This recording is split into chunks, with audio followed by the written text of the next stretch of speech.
Hello guys, welcome back to another video. So in today's video I'll be showing you guys how to top and tail a baby. So topping and tailing a baby is what I do to my babies when they are under 1 week old. That's before the cord falls off, and I do this because I don't want my baby to lose some of the natural moisturizer. I do this to also keep the cord area dry, and that's what I do, and that's what works for me. So topping and tailing a baby involves using warm water to wash them, and this is a very great way to make sure your baby is clean and dry. So for you to top and tail your baby for that period of time you want to do that, you just make sure the room is warm and you need to get everything around you, so you don't have to keep running around, get this one, while baby might be left unattended, especially when you're alone and you don't have help. You will need like 2 bowls of warm water with no product in them. That's how I do. No soap, no ointment, nothing. Then you need cotton wool, you need a towel, you need a clean nappy and a cloth for your baby. So it's a good idea to top and tail your baby like on a changing mat, like something just like you would want to do a nappy change for your baby. Yeah, so it's best to do that way, and you don't need to take off all the baby's clothes, or you could do this when you're changing your baby's nappies. Just something convenient for that first few days of their life and postpartum, because you'll be very tired that period of time and you'll be very weak. You just want to do the best for your baby while trying to manage yourself as well. So no stress, no panic, relax like a regular routine, but you're doing what is important for your baby. So you wash your baby's face with cotton wool. Remember, there is nothing in the water, no soap, just plain warm water. Then you just use the cotton wool one at a time, and you squeeze it out. Just let it to be damp, not dripping on the baby's face. Then just clean your baby's face. Just try to make them happy, reassure them like everything is okay. Oh, baby, yeah, stuff like that. So the baby will not give like wondering what's happening in this world there. So just do things calmly and speak to your baby to reassure your baby. Try and wash your baby's eye, wipe your baby's eye with each cotton wool, so one at a time, so you don't repeat the same cotton wool for the first eye on the second eye, because you want to try to avoid transfer of any bacteria or any stuff to the other eye. So one cotton wool for one eye. Then you use another piece of cotton wool to wipe their mouth and their nose. So you don't need to use the cotton wool or the cotton bud in your baby's ear. Please just try and avoid that. Just wipe what you can see and what you can reach. Any other thing that is inside will come out naturally on its own. So just try to wipe what you can see, because they are very tender at that stage. I know all these things I'm saying, some people are not having it, but this is what I did, and I'm just sharing it for someone else. It might be useful to somebody else, okay?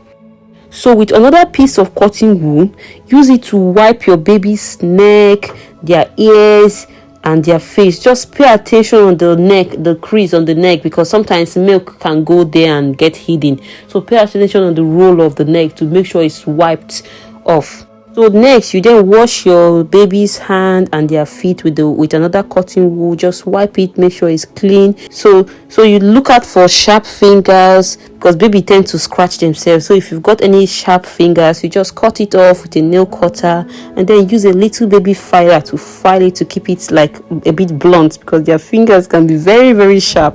Remember, when you're doing this, keep talking to your baby, because this is a new routine in their life. So babies usually cry, we know that, but when you're talking to the baby is listening to your voice, and the baby is hearing the voice being calm. It helps them to reassure them that you're doing something nice and nothing is happening, the world is not crashing. Because you can imagine doing that to a newborn when they've never experienced that in the womb. So just do that to keep the baby calm and relaxed. So now the next thing you do is you take off your baby's nappy and you gently wash their bottom and their genital area with fresh cotton wool and water. And remember, we are still using only plain water. And this is the tailing. This part is the tailing. And after that, you make sure you dry your baby carefully, and make sure all the skin fold, you dry them, and especially the neck area. So you're going to lift the neck gently and you pat it dry to make sure that area is dry, so the baby don't have sore over there. Because some babies, they come like they get chubby from birth, and they can have like fold in their the skin underneath their neck. So you need to check your baby's cord. Make sure the stump is still clean and dry.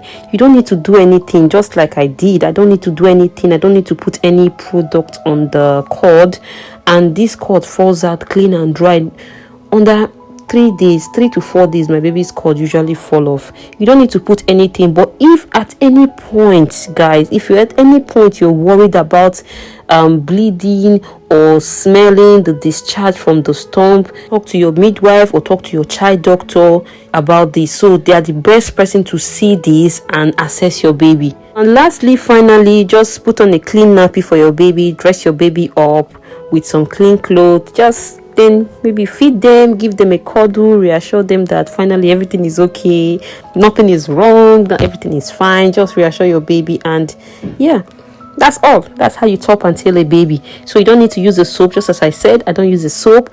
So for those of you that are coming for me on the comment section telling me my baby will smell because I top and tail my baby only when they are under 1 week before the cord falls off, I don't think this routine has any connection with an adult having body odor. There are lots of adults who are already grown up. They were properly washed and scrubbed. They still had body odor. So please, where is that body odor coming from? So body odor in the future as a grown up has nothing to do with how you bath your baby, especially when you top and tail a baby. So because I don't use soap on my baby, is that why my baby will have body odor? I choose not to use soap at this early stage because I don't want reaction on their skin, and many babies develop this reaction when you use soap when they're under 1 month old. So that's why I was sharing with you guys. This is what I did for my second and my third baby. I avoided the early bath with soap because of skin condition, because this baby, their skin are very, very delicate. So sometimes to save yourself the stress and the hassle, just top and tail them. That's all. Thank you so much for watching, guys. See you in my next video. Bye.